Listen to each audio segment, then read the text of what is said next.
Assalamualaikum warahmatullahi wabarakatuh. Perkenalkan, nama saya Mela Imratu Salihah, NIM 200509740002 dari kelas Pendidikan Teknologi Informasi 2020B. Nah, untuk pertemuan kali ini, saya akan melakukan praktikum untuk mensimulasikan routing dinamik.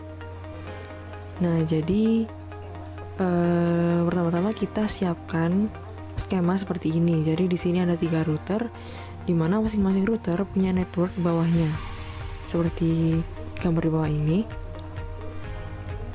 Nah, di sini juga kita sudah atur IP dari tiap-tiap PC, router, dan server. Lalu juga kita atur netmask dan gateway dari tiap-tiap router, server, dan PC-nya juga. Nah, sekarang untuk langkah yang kedua, kita isikan network routing RIP dari setiap router. Jadi untuk router yang pertama, kita isikan RIP-nya seperti ini. Kita masuk ke RIP. Nah, ini adalah RIP-nya. Kita masukkan seperti ini. Lalu lanjut untuk router yang kedua, RIP-nya kita masukkan seperti ini.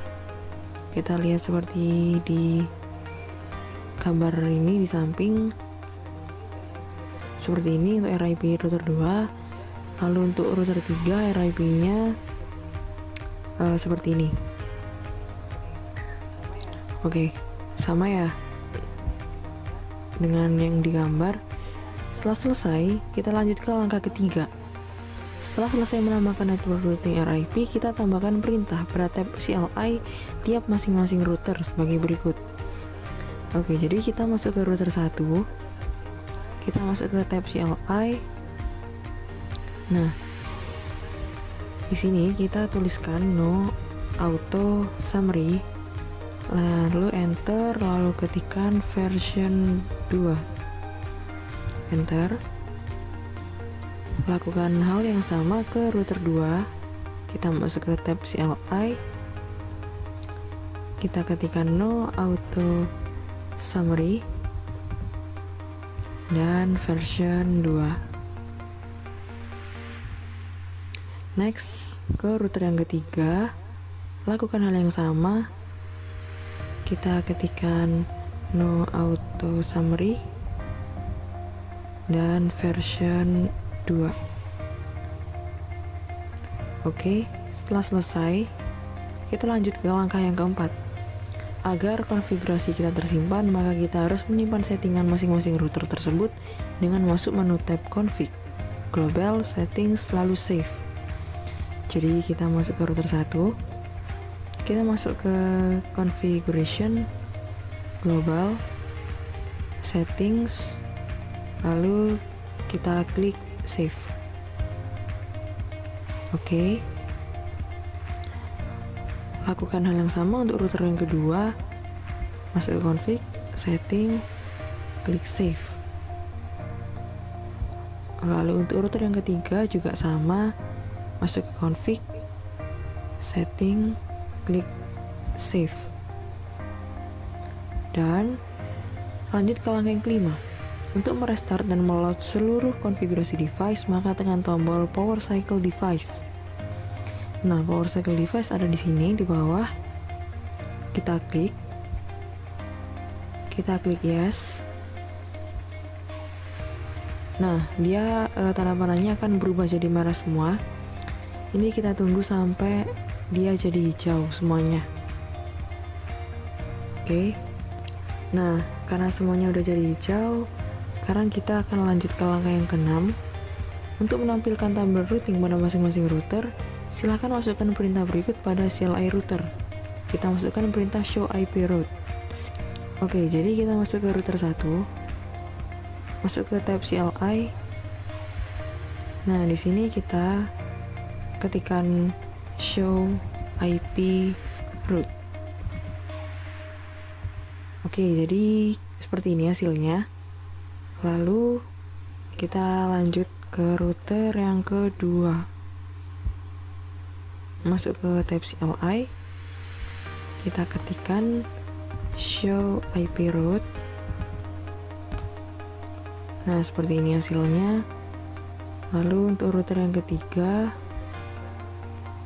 sama, kita ketikkan seperti itu juga. Kita ketikkan show IP route. Nah, seperti ini hasilnya untuk router yang ketiga. Berikutnya kita bisa lanjut ke langkah yang ketujuh, yaitu pindahkan mode ke simulasi, lalu buat skenario seperti berikut.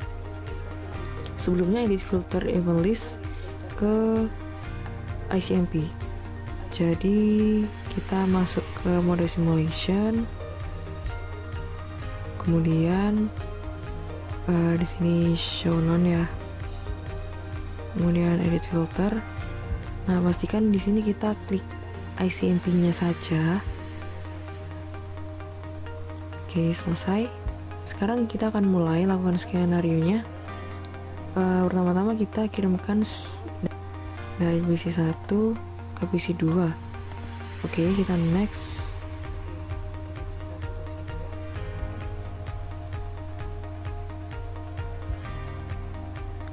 Nah, dia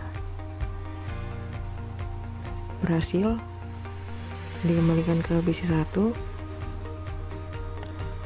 Lanjut.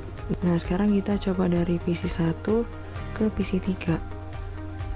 Kita lihat dia dikirim ke router 2, lalu ke PC 3,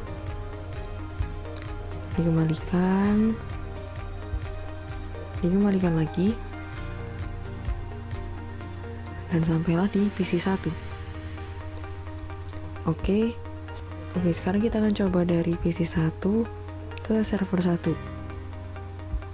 Dia diberikan ke router 1, lalu diberikan ke router 3, dari router 3 diberikan ke server 1, lalu dikembalikan ke router 3, lalu dia ke router 2, dia ke router 1, dan ke PC 1.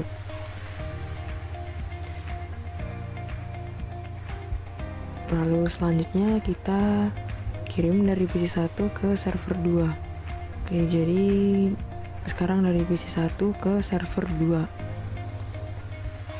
Dia dikirim ke router 1, dikirim ke router 3, dikirim ke server 2, lalu dikembalikan ke router 3, diberikan ke router 2, diberikan ke router 1, dan sampailah di PC 1. Lanjut, kita akan lakukan dari PC 3 ke PC 1. Dari PC 3 diberikan ke router 2, dari router 2 diberikan ke router 1, lalu diberikan ke PC 1, dikembalikan ke router 1, dikembalikan ke router 2, dan sampailah di PC 3. Next, kita akan lakukan dari PC 3 ke PC 2.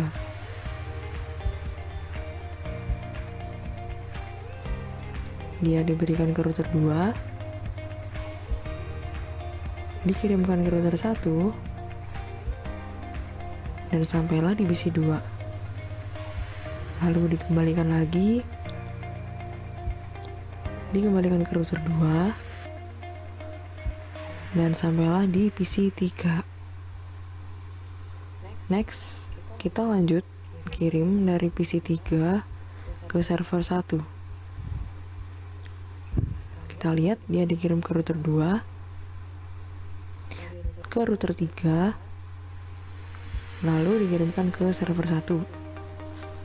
Setelah itu dikembalikan ke router 3, dikembalikan lagi ke router 2, dan sampailah di router 3.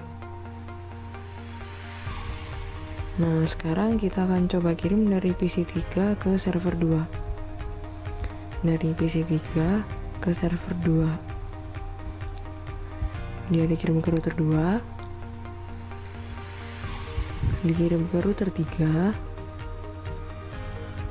lalu sampai di server 2. Dari server 2 dikembalikan ke router 3, kembali ke router 2, sampai di PC 3. Next, kita akan kirim dari server 1 ke server 2. Kita lihat dia dikirim ke router 3, lalu sampai ke server 2. Dari server 2 dikembalikan lagi ke router 3, lalu sampailah di server 1. Next, kita akan kirim dari server 1 ke PC 1. Dia dikirim ke router 3, dikirim ke router 2, dikirim ke router 1, lalu ke PC 1. Dikembalikan ke router 3 sampai di server 1. Lanjut, kita kirim dari server 1 ke PC 2. Dia dikirim ke router 3, lalu ke router 2, lalu ke router 1, lalu ke PC 2. Setelah itu dia dikembalikan ke router 1, dikirim ke router 3, dikirim ke server 1. Selanjutnya yang terakhir kita kirimkan dari server 1 ke PC 3. Dia dikirim ke router 3, selanjutnya dikirim ke router 2, lalu ke PC 3. Nah, kemudian dia dikembalikan ke router 2, dikembalikan ke router 3, dan sampailah dia di server 1 lagi. Oke, selesai untuk simulasinya. Kemudian kita bisa lanjut ke langkah yang ke-8, yaitu setelah selesai membuat simulasi pada poin 3, kembalikan mode ke real time. Kita kembalikan ke real time, lalu coba lakukan tracing dengan arah seperti poin sebelumnya, lalu amati hasil penelusuran rute. Jadi kita akan lakukan tracer dari PC 1 ke PC 2 ya. Oke, jadi kita masuk ke command prompt. Nah, di sini kita ketikkan tracer 192.168.1.65. Nah, seperti ini adalah rute dari PC 1 ke PC 2. Lalu untuk PC 1 ke PC 3 kita ketikkan tracer 192.168.1.253.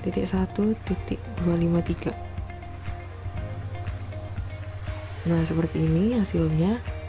Lalu untuk PC 1 ke server 1 kita ketikkan tracer 33.33.33.1. Nah, seperti ini rutenya.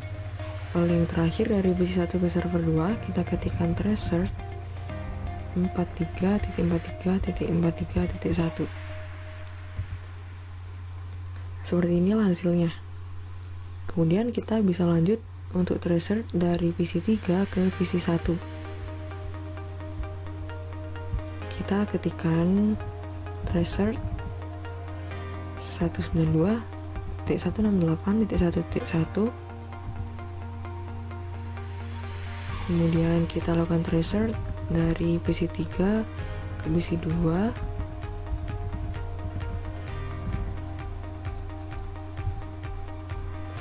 Selanjutnya dari PC 3 ke server 1.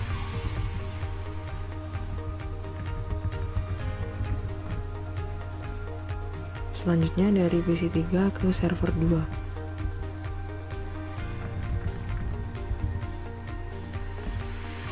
Nah, seperti inilah hasilnya untuk tracer dari PC 3.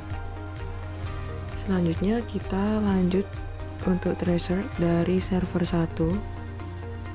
ke server 2.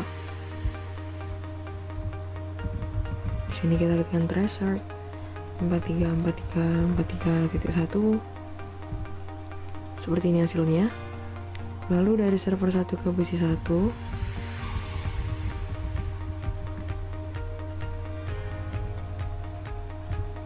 seperti ini hasilnya. Lalu dari server 1 ke PC 2,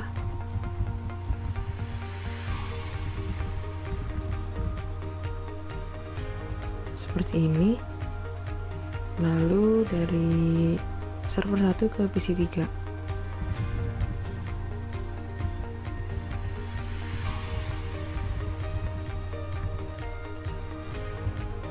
Nah, jadi inilah hasilnya. Selanjutnya kita beralih ke langkah ke-9. Di sini buat skenario jalur routing R1 sampai R3, jalurnya putus dengan mendisable salah satu interface router yang terhubung dengan R1 sampai R3. Misal interface serial R3 arah R1. Kemudian tunggu sekitar 15 sampai 20 detik. Jadi di sini kita akan putus port SE20 di router 3 ya, karena dia yang menuju ke router 1. Oke. Kita putus, kita disable maksudnya. Jadi di sini SE20-nya, serial 20-nya kita off kan. Nah, kemudian sekarang kita akan coba lakukan simulasi lagi dengan mengirim simbol PDU. Nah, di sini kita akan coba kirim dari PC 1 ke server 1. Kita akan coba lihat.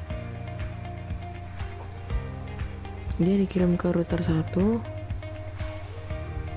lalu dikirim ke router 2,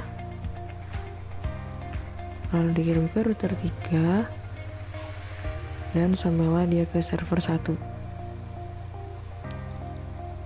Kemudian dia dikembalikan ke router 3, kemudian dikembalikan ke router 2, dikembalikan ke router 1, dan sampailah dia ke PC 1. Nah, inilah yang membedakan antara routing static dengan routing dynamic.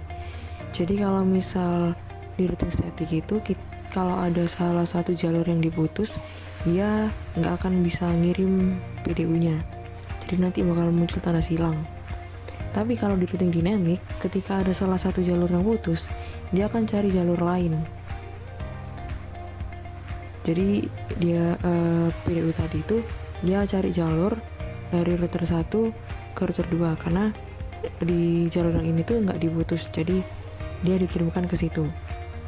Kemudian dari router 2 tadi dikirimkan ke router 3 karena ini jalurnya nggak putus. Baru dari router 3 dikirimkan ke server 1. Sekian praktikum simulasi mengenai routing dynamic. Kurang lebihnya mohon maaf. Terima kasih. Wassalamualaikum warahmatullahi wabarakatuh.